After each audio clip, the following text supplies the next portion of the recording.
Bonjour, c'est Crypto et j'espère que vous allez bien. On est aujourd'hui ensemble pour parler des altcoins et faire la revue hebdomadaire, altcoins que vous avez sélectionné la semaine dernière dans les commentaires. Donc pareil, n'hésitez pas à faire votre sélection et on choisira ceux qui ont le plus de votes ou ceux qui sont répétés. Le plus souvent, c'est en commentaire que ça se joue. Mais avant de commencer, on va parler de ça. Voilà, de ça. Ça, il y a une raison, j'ai oublié de le faire dans la quotidienne, donc je le fais maintenant. Ray, qui est la crypto de Raydium, Raydium qui est le DEX, c'est-à-dire l'exchange décentralisé principal qu'on retrouve sur Solana, qui fonctionnait beaucoup avec Pump.Fun, et Pump.Fun a fait une grosse annonce. Ils ont dit qu'ils lançaient leur propre liquidity providing, ça veut dire qu'ils s'occupent de faire eux-mêmes leur propre pool de liquidité maintenant. Donc au revoir Raydium. Donc tout le volume qui venait de Pump.Fun sur Raydium va disparaître petit à petit. En tout cas, c'est l'idée qui est en train d'être assimilée par le marché. On va voir si on aura un retour ou pas, mais il va falloir faire attention sur Raydium, attendre que ça se tasse un petit peu pour voir si oui ou non on aura un impact sur le long terme.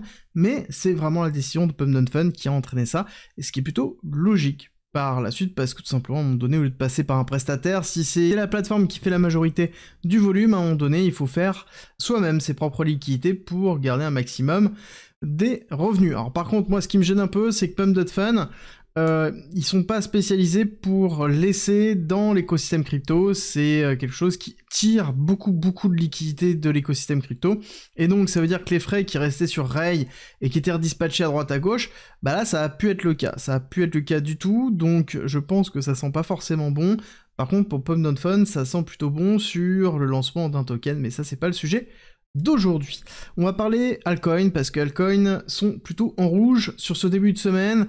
On est en train doucement d'aller corriger encore, hein, on avait parlé, le fait d'aller retester cette zone-là, voire un petit peu plus bas pour aller mettre encore de la pression baissière sur les alts qui ont, sur certains, corrigé, enfin récupéré une grosse partie de leur correction, d'autres qui ont beaucoup de mal, et c'est là où on voit ceux qui sont en surperformance ou non par rapport à l'ensemble du cycle. Donc je pense que on va encore avoir une pression sur la journée, voire début de semaine, et après on aura une respiration du marché.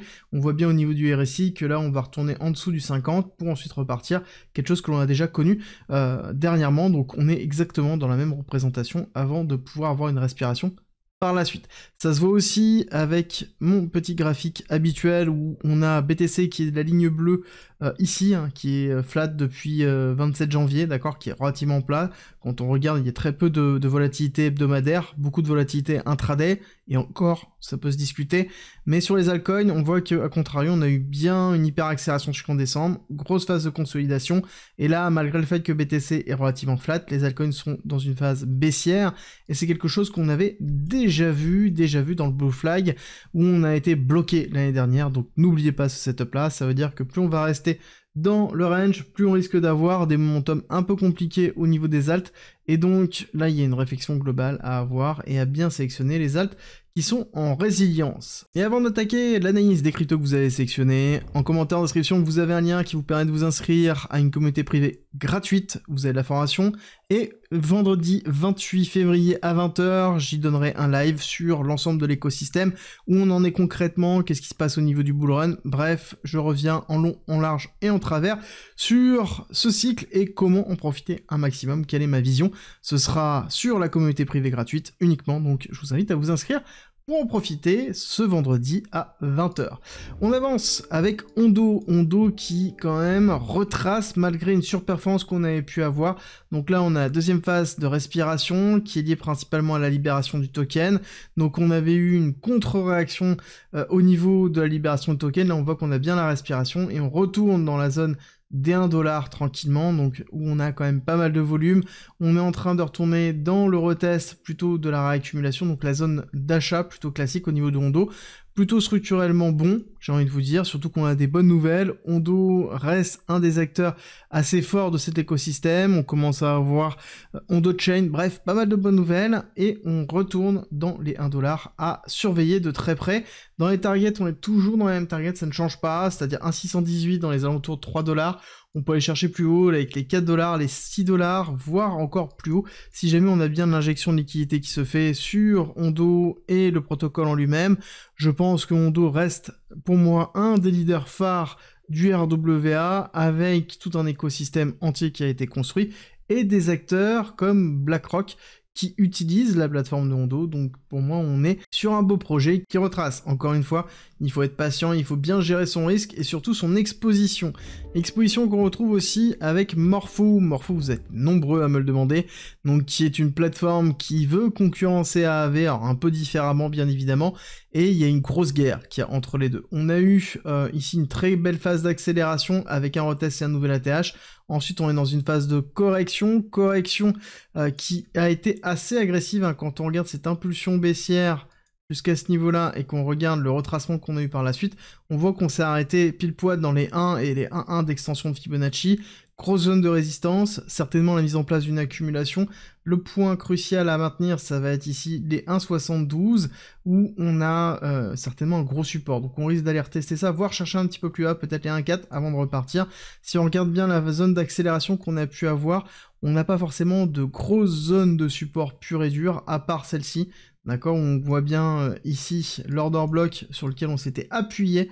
Gros support avant d'avoir l'accélération, donc ça sous-entendrait peut-être une prise de liquidité avant de repartir.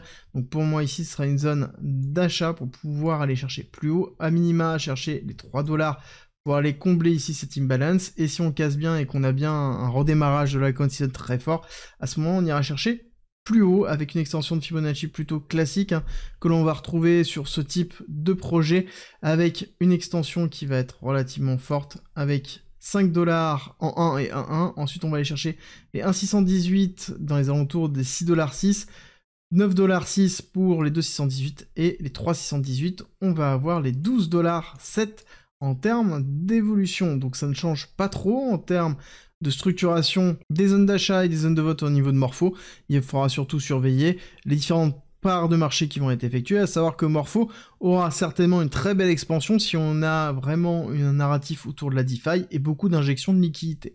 On avance avec INJ, la crypto d'Injective. Injective qui est toujours dans sa zone d'accumulation, est allé chercher les liquidités qui étaient en dessous. Petite réaction haussière, pas suffisante à mon goût, donc je pense qu'on va aller retester les alentours des 10 $. Hein. La zone à surveiller qui va être très importante, ça va être les 7,5 $. Pour moi, c'est la retest de l'accumulation, enfin de la réaccumulation avant la rupture haussière. Si on a un retour ici dans cette zone-là, ça sous-entend que là, on devra tenir cette zone pour pouvoir avoir une belle accumulation. Si on retourne ici, quelque chose comme ça, là, on aura vraiment une belle réaction. Si on maintient juste cette zone-là, c'est plutôt bénéfique, mais il faudra impérativement ne pas juste s'arrêter sur un retest des 20 $, il faudra vraiment aller chercher plus haut. Le break-off structure, ici, il est très haut, hein, il est à 35 $, vraiment pour marquer une accélération haussière. Donc c'est ce que l'on attend, c'est ce que l'on veut pour pouvoir repartir correctement, ressortir de cette phase d'accumulation, parce que ça, c'est une accumulation, ça, c'est une réaccumulation pour aller chercher plus haut.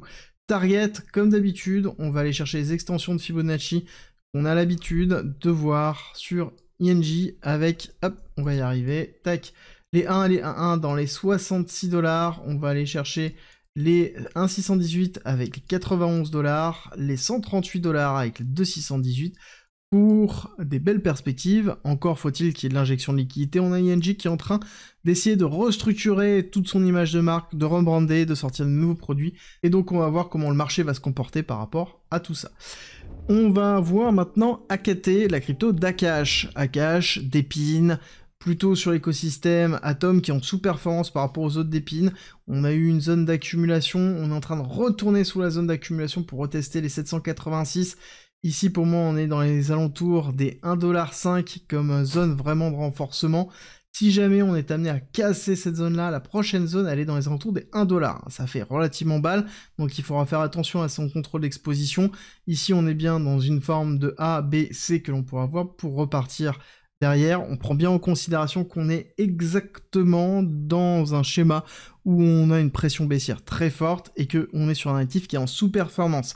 Donc ça veut dire aussi qu'on risque de performer moins bien, même à la baisse, c'est-à-dire descendre beaucoup plus que d'autres actifs qui ont réussi à repartir à la hausse, donc il va falloir faire attention de ce côté-là au niveau d'AKT. Par contre, si on arrive dans des zones vraiment sous-pricées, comme dans les alentours des 1 $, bah là ça pourrait être une très belle opportunité pour aller chercher à minima les alentours des 3,5 $, voire peut-être aller chercher un petit peu plus haut, les alentours des 4,5 $, et ce qu'il faudra voir pour le break of structure, ça va être les 5 $, gros break of structure, pour repartir sur une accélération haussière. Pareil, extension de Fibonacci que l'on va aller chercher ici avec les 1 et les 1,1 pour les 9 $, les 12 $ et les 18 $ comme typologie de take profit. Par contre, il est impératif qu'on ait une altcoin season. Je suis persuadé qu'on va en avoir une. C'est pour ça que les targets sont toujours là. Par contre, il va falloir tenir jusqu'à ce qu'elle arrive. Et ça va être la partie la plus compliquée, d'où la gestion impérative de son exposition. Ensuite, on va parler de Sui qui a surperformé vraiment sur 2024 et même vraiment fin 2024 où on a vraiment eu une hyper accélération. On voit qu'on a eu bien un gros retracement jusqu'au 2,5 $, réaction haussière plutôt positive mais pas suffisante. On le voit bien qu'on est parti retester certainement les 3 $, voire potentiellement les 2,5 $ encore une fois. Ici, j'ai bien noté ma zone de buy zone qui est là depuis relativement longtemps, 2,3 $ à 2 $, qui pour moi serait vraiment une très belle zone de renforcement pour aller refaire une accélération au niveau de Sui. En termes de target, on est toujours identique, hein, extension de Fibonacci, 7 $ pour aller chercher les 10 $, pour ensuite aller chercher les 15 $ sur Sui pour avoir une belle accélération. Sui qui montre bien qu'il est un acteur vraiment de ce cycle.